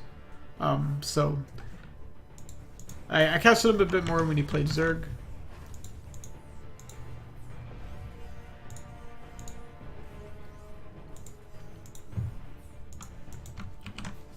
Alright, so we do have a probe heading across the map.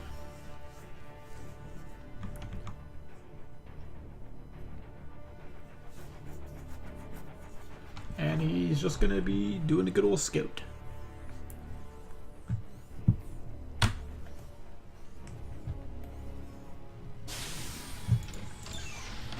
And it's going to be another Reaper Fast Expand here for Quiet. Guess not really surprised at this point. We've already, figured this out.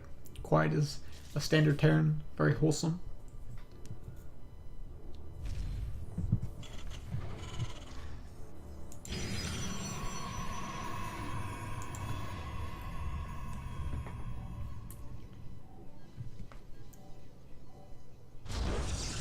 And meanwhile, Drumhead just kind of doing some stuff over here too. This looks pretty standard as far as I can see. Second gas definitely, at this time, I feel like that indicates he's going to be going for just a pretty standard like 2-based kind of tech to defend a third. Which is, of course, just kind of how things go in this matchup.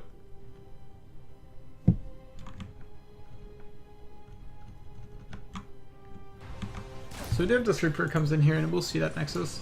He will know that I think that was a gate core Nexus, so not the fastest possible Nexus. And there's actually no units here in the main just yet. He could kill a couple probes here, get at least 2 if he targets something down. But scouting information is more important than probes. And he's going to try to get that Reaper away. And it's going to be another Stargate opening, no surprise. This is pretty much stock standard in this matchup. get that Stargate. It's just really versatile, and kind of how like you balance Protoss. I feel like in the current iteration of the game, you just want that Stargate to be like their fallback safety choice.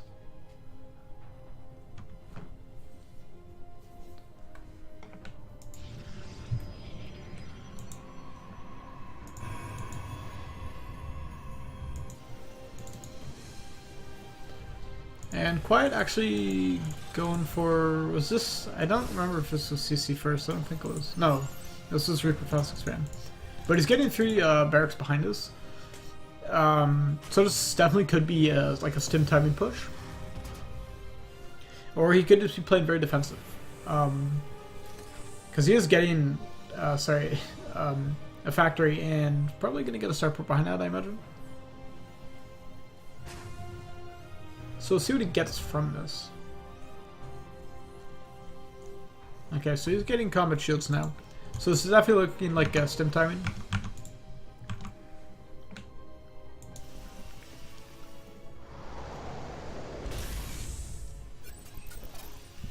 And this will be pretty good for dealing with this Oracle. There's a decent amount of adepts here too, though.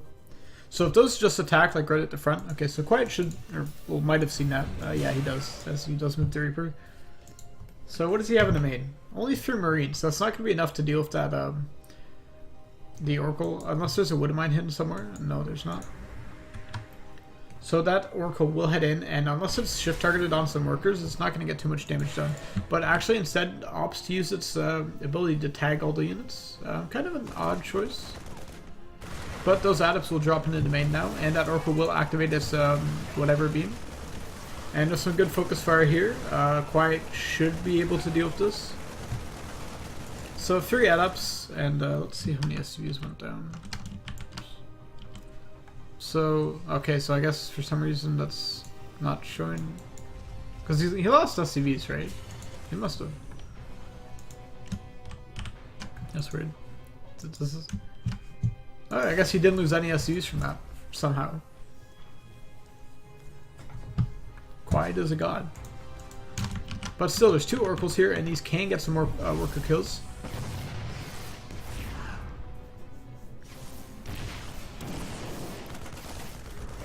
Okay, so we have 1 Cyclone being built here. He does stim. Kind of a mistake, I feel like.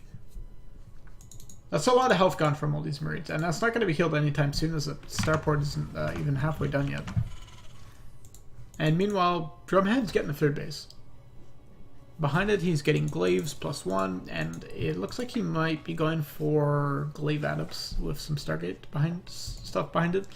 I don't think it's going to be Phoenix, because he's just been massing Oracles so far.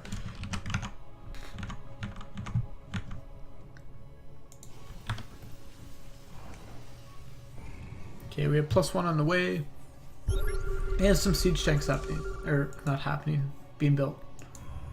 I don't know where to scan.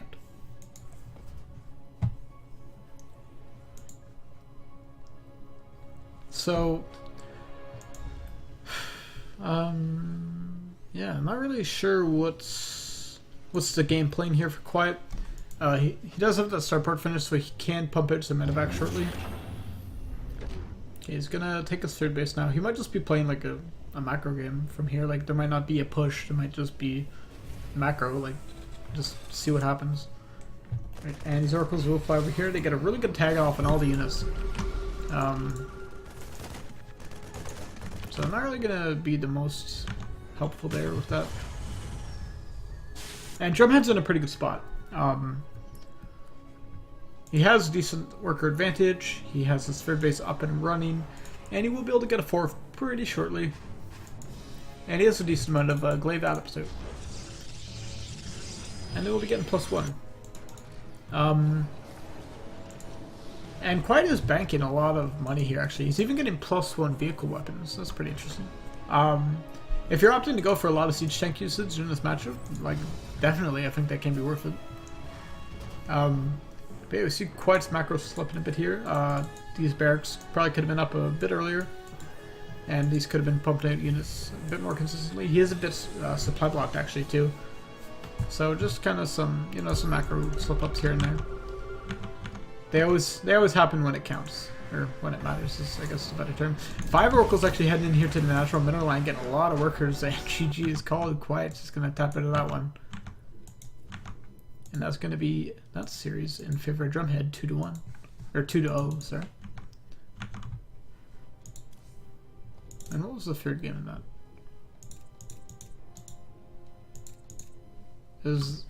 So the third game that Drumhead posted was some random game with versus someone from Rival called Haste. Never heard of them before. Oops.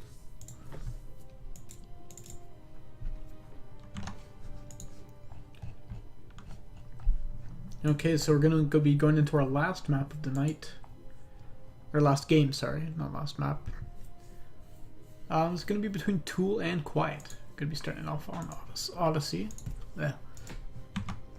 Almost just slurred my words. Need some more liquid in my mouth.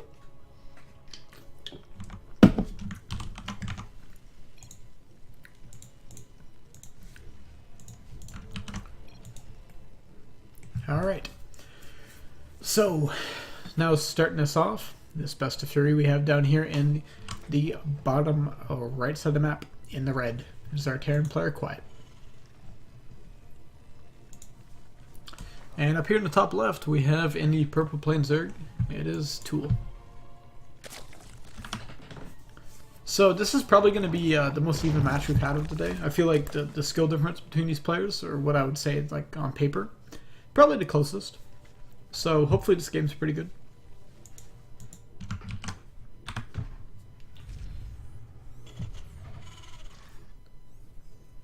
Again, we see Quiet opting to go for that gas first in this matchup.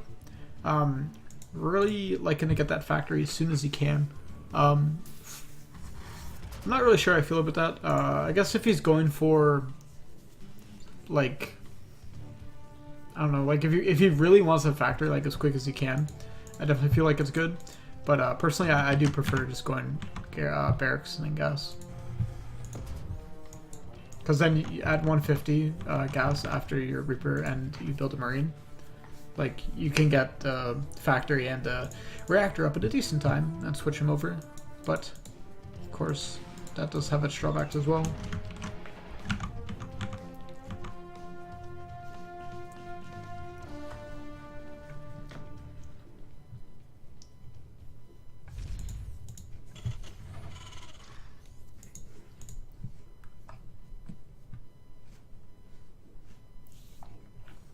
Alright, so looks like this game Tool did go for, I think it was Pool first. I wasn't really paying attention.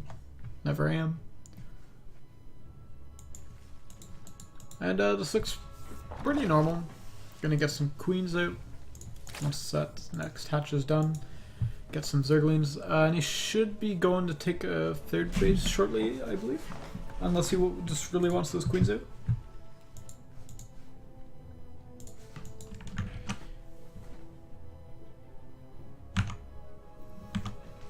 Okay, so SCV skip coming in, and he actually kept the Reaper at home, which is perfectly fine to do.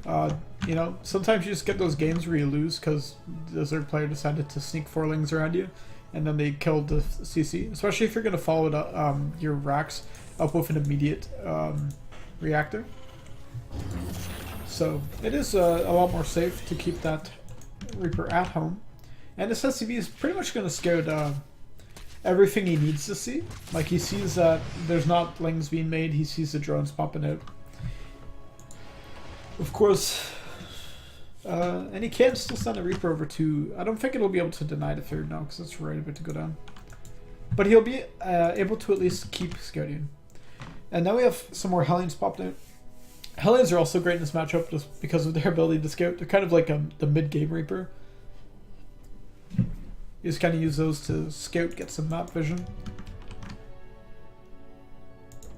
And God bless these players playing with the Game Heart mod. I always appreciate it so much when people play with that on. It just makes my game look so much better. Thank you. Alright, so some speedlings out on the map here. Are we gonna have some... Oh, we're gonna have some Baneling droppery here.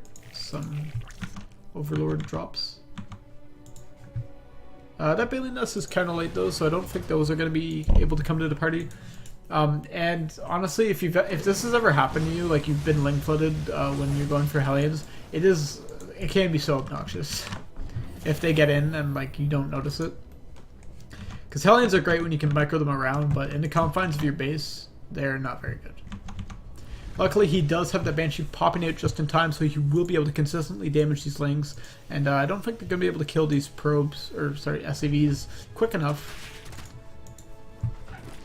Alright, so some Zerglings down here at the natural, not targeted onto those SCVs, are actually going to get forced back by those Hellions. Meanwhile, we do have lings in the main coming in, going to start picking away at these SCVs. We do have submarines out here to fight them. Hellions come back from the natural and they're going to clean these lings out.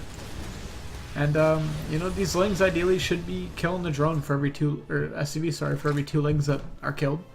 A lot more lings coming in here. They're going to try to block off that ramp. Really big shots from those Hellions killing a lot of those lings. Some more Banelings coming in here up the ramp now. But we do have some Banshees out. One of those Banelings goes off on an unknown object. More Banelings coming up here, and nice micro there from Quiet. Gonna bust his way around that Baneling. But still, even trading the Hellions for Banelings is great for like the Hellion user. And meanwhile, Banshee in the main base, killing quite a lot of drones. It's actually not targeted on the drones. Doesn't have a shift click there. Another Dropper Lord coming in. And these Banshees are paying for themselves quite handedly.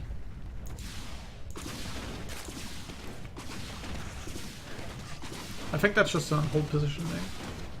But still doing quite a lot of work.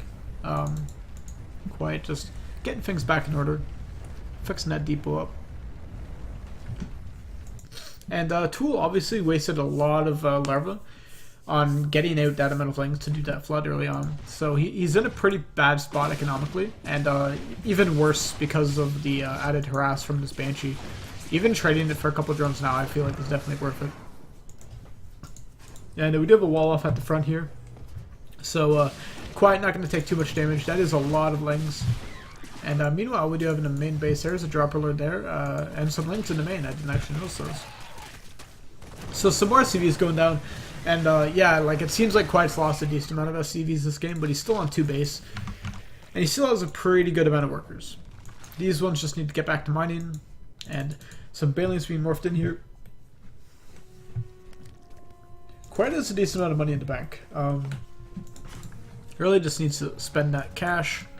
And these units are not in position here, and it looks like Tool's going to Baneling bust right for the front here.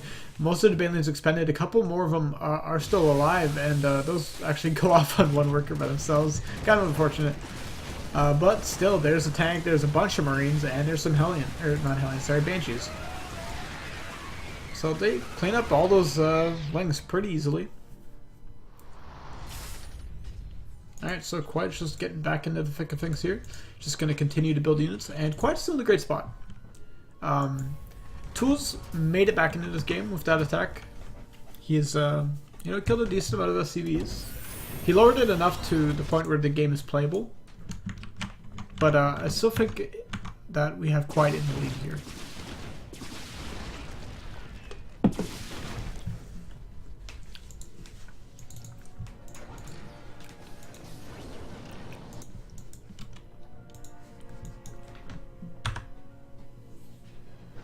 As Tool did waste quite a lot of like units just trying to get those SCV kills, so I don't necessarily feel like it was you know, equivocal damage for the cost.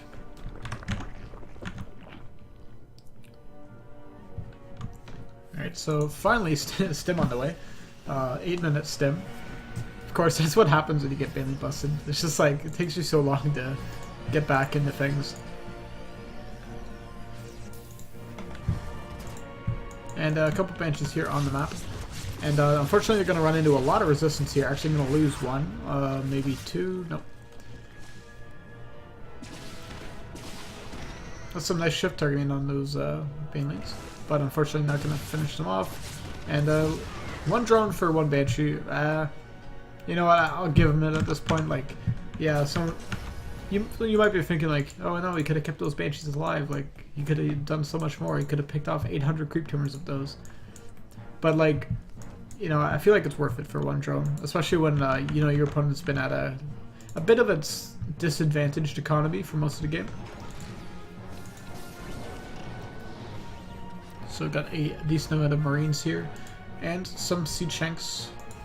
And once the combat shields and stim are done, I think you'll really have a strong timing here to push in. We only now, so he scans the main looking for the lair, I assume, or God forbid the hive. But the lair is only starting now at the natural. So he's not going to have access to any hive tech, be it Metalus or Hydralus, depending on what he wants to go for quite some time. And he's not even going to have like a whole lot of them. So Quiet's going to have quite a good timing here once that stim finishes and once the combat shield is done. I mean, even without it, I think he's fine to move in. So finally, Tool has evened up the drone count, but his army is pretty lackluster here. He's still trying to get back into it. He really needed Quiet to stay at home and macro for a bit longer so he could get up his Hydralisks. But it's going to take way too long for those Hydralisks to get out in full force here, especially with the high siege tank count that Quiet already has. So Simling's trying to head across the map, and looks like he's going to try to airlift them in.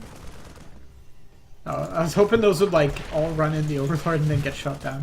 But we have a big engage here from Quiet. Siege tanks on creep. Combat shields just finished, so this is going to be a great timing for Quiet.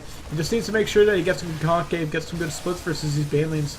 And those Banelings getting some pretty good connects there actually, but still a lot of Marines left over. Marines are pushing in on creep. I don't know if we have any extra Banelings here for Tool. And yeah, these siege tanks are moving up, but I think Marines is all Tool needs at this point. Or Quiet, sorry. All these queens going down. Not enough reinforcements here from Tool, and GG well played. Tool. Or sorry, Quiet. Messing up again. Quiet winning game number 1.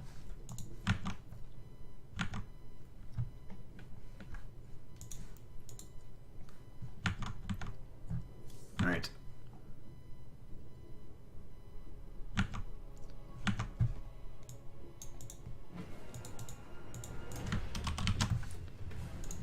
So, starting this one off, on Catalina, we have in the bottomish side of the map in the red, plain Terran, it is Quiet. And up here, we have in the topish side of the map, it is our purple Zerg Tool.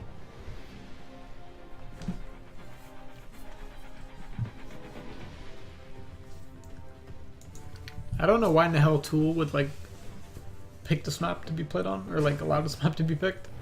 I feel like this would be one of your vetoes if you're Zerg. I feel like this map is just not good for Zerg. There's so many spots, at least in TVC. So many abusable spots for Terran. Like, I just love playing Zergs in this map. You can just parade push all day.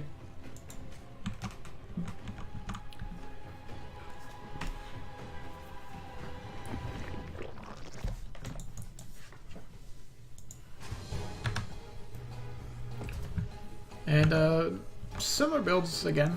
Ash first, Reaper fast expand, I presume.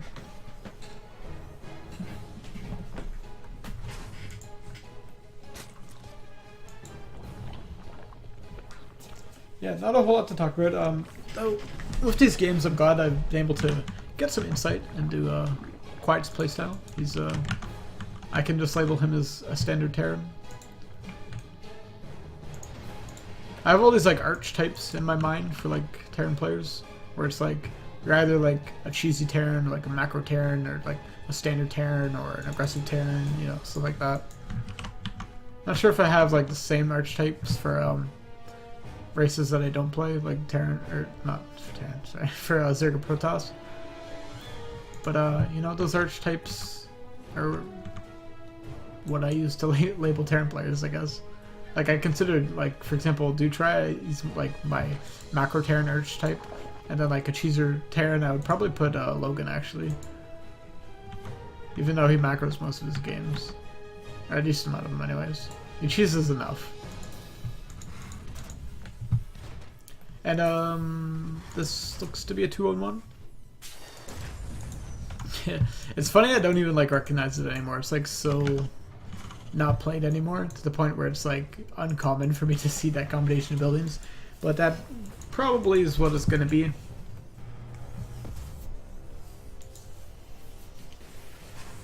And I mean, on this map, I think 2-on-1 is okay. Rush distance is a little short though, so like you do kind of play with fire a bit when you go for this build, because of course it's not the greatest versus all-ins.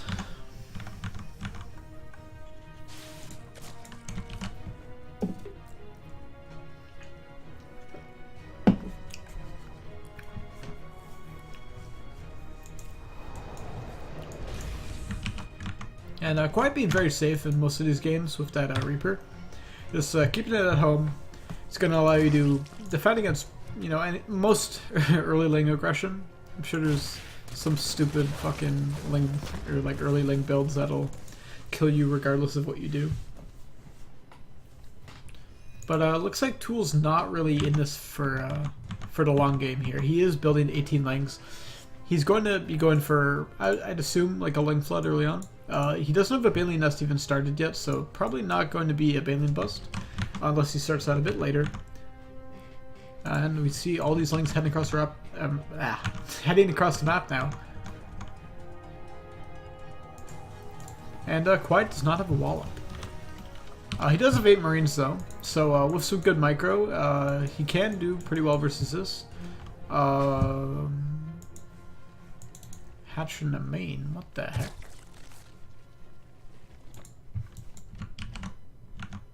That's a lot of lings for Tool to be making this early on. I thought he was going to head over pretty much immediately. He will be lucky enough to pick off 2 Marines here for the price of 1 Zergling. And it looks like he's going to run in here into the natural, and he can get some damage done. He just really has to pick and choose where he fights. Gets a good surround on these Marines. He can get into the mineral line now and kill a lot of SCVs here. This is pretty bad for Quiet, as of course, when you go for this 2-on-1 build, you are not going for a very strong economy. You want those 0 units, you want that aggressive potential, and you kind of make up the difference later. So a lot of SCVs going down, actually. This is really annoying. Didn't have the units in position to deal with that, and he's going to lose a lot. But behind this, as you can see, Tool's still making links, which I think is fine for now. But I feel like he could have squeezed out some more drums. Okay, so finally Stim is done. Yeah, he actually doesn't have enough. Wait, he does have enough Marines to fill up another medevac, right? No, he only has the 8. My bad. I thought that for a second I assumed it didn't count the Marines that were in the medevac. But yeah, only gonna be doing a 1 medevac stim drop. But still, I mean, like, you know, he can get in there and kill some stuff. Especially if he lands outside of creep vision. If he landed, like, right here. But, of course, he is going to land right on top of things. There's a Spore Caller in the main base there, so that will be kind of annoying. These lings are going to come in, and though this is kind of one of those situations where even though, like, the potential for damage isn't that great, Tool still is respecting it. He's building more lings, which I think is kind of the wrong decision. You don't need more lings at this point. You just need to keep making drones and use the units you have to keep defending. He's got his Baleen Nest. He's getting his lair. So yeah, Quiet's actually not in a great spot this game. Like, losing all those SCVs set him back quite a bit. He doesn't have a 3rd CC. He doesn't have double upgrades. Okay, he does have 2 eBays, but upgrades have yet to start. But it's not that big a deal because Tool's upgrades haven't started either.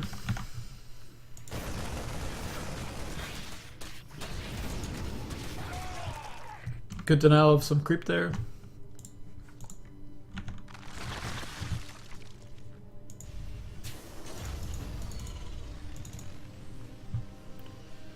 Yeah, Tool's in a pretty good spot this game. He has 4 hatch, which is pretty nice, because he does like to build shit tons of lings, which is what he's doing. So it's going to allow him to produce shit tons of lings. Though I do kind of worry because like he just keeps building links. Like he's not building drones. You really need to drone up the bases that you got. I guess maybe he's expecting a 2-base all-in and a quiet or something. So we do have a couple Hellbats and some Marines here. Now these Hellbats are going to trade really well versus these Lings, and we have a Widow Mine about to get. Yeah, I was hoping for a much better shot. That could have killed so much. Friggin' Widow Mine. And it looks like Quiet is going for that patented Marine King Prime style, where you get the Hellbats and the Marines. And that Widow Mine not going to make it too far here. Oh, actually it can. And will it get a shot off on anything? It could get a huge shot off if Tool like moves in that direction. Like, I mean, killing anything else is obviously great. Okay, so we finally got a 3rd CC here, about to finish up for Quiet.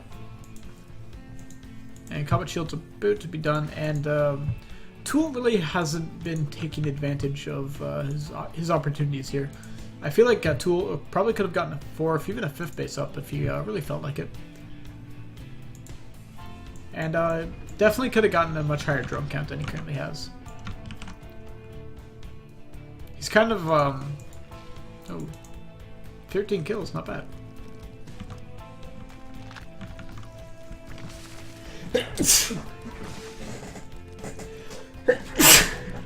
Bless me.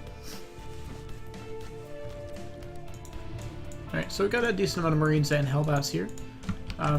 And they're all, we have a 1-1-1 timing coming up here.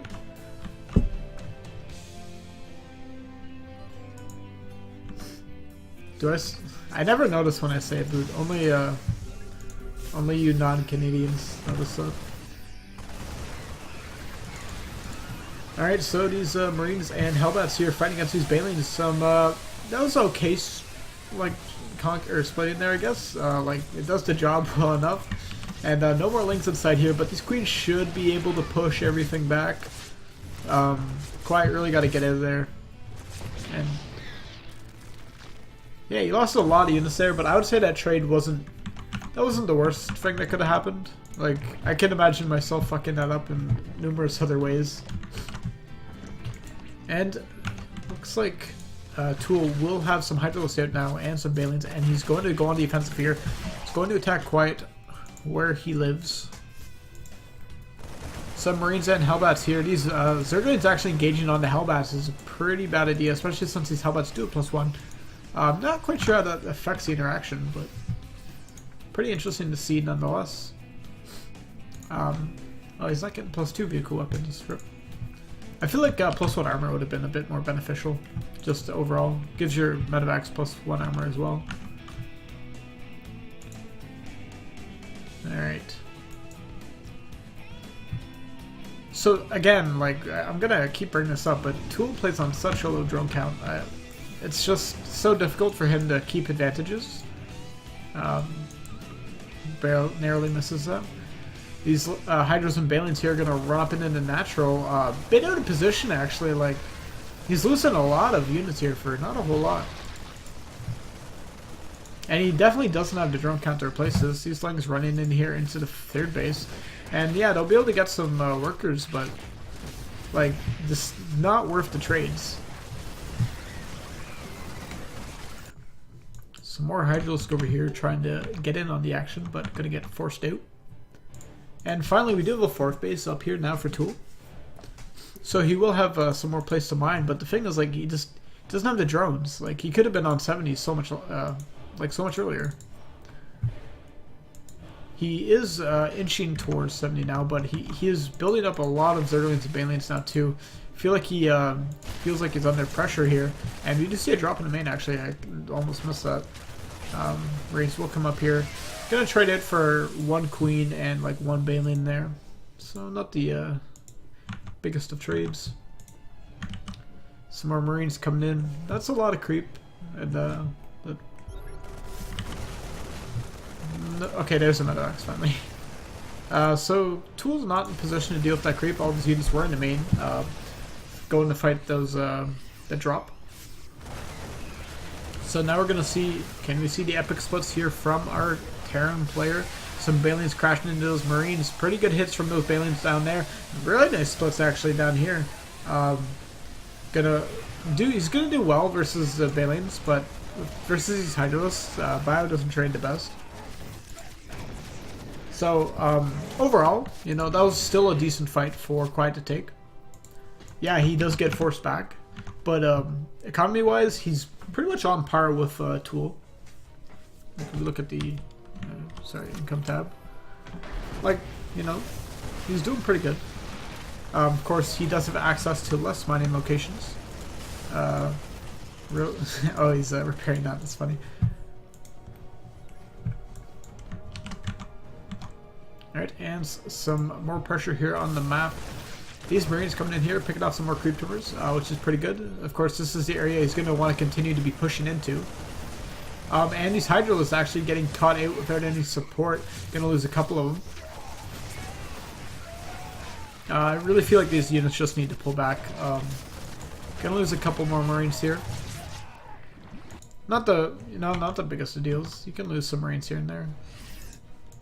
He's pretty oversaturated actually at this fourth food base, so we see him getting his fourth. These Hydras actually just move commanded here, and they're going to take quite a few tank shots. Oh my god, this is the throw of the century. Oh god. Tool's in a pretty good spot. Like before that, like, yeah, I was kind of saying like Quiet was in a decent spot. But throwing away all those Hydralisks, that's a lot of army value gone. And now he's back on like Distilling Bane. Yeah, did he go up to Hive? Where is that? Okay, so he's up to Hive now. But I feel like Tool wants to go in. Like he's posturing on the map like he wants to fight. But he has Hive. He has the upper hand here. He just needs to hold it. So it looks like Tool's going to go in. Some siege tanks here firing on these Lings and Balians. Some Balians connecting with those SCVs. 12 workers going down, but all those Balians getting cleaned up. And these +2 tanks doing a pretty good job. These SCVs going to head on in and start repairing that command center. And Quiet will scan that fourth base.